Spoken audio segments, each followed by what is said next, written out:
అలాగే అది ఆ సంఘటన జరగకముందే సింహాచలంలో ఇలాగ 7 చనిపోయారు గోడ కూలి అధ్యక్ష. అసలు నా క్వశ్చన్ ఏంటంటే ఇప్పుడు తిరుపతి విషయం తీసుకుంటే ఆ సంఘటన జరిగిన వెంటనే ఈస్ట్ ఎంఆర్పల్లి పోలీస్ స్టేషన్లో 2 ఎంఆర్ఓలు పోలీసులకు ఫిర్యాదు చేశారు అధ్యక్ష. ఈ రోజు వరకు ఏ ఒక్కరిపైనైనా బాధ్యులపైన పోలీసులు చర్యలు తీసుకొని అరెస్ట్ చేశారా అని నేను అడుగుతున్నాను అధ్యక్ష. చేయకపోతే ఎందుకు అరెస్ట్ చేయడంలో విఫలమయ్యారు అని.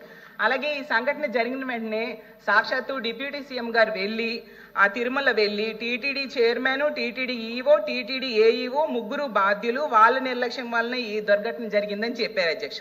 మరి వాళ్ళ నిర్లక్ష్యం వలన జరిగిందని డిప్యూటీ సీఎం గారే చెప్పారు కదా అధ్యక్ష. వాళ్ళ మీద ఏమైనా చర్యలు ప్రభుత్వం తీసుకుందా అని అడుగుతున్నాను అధ్యక్ష.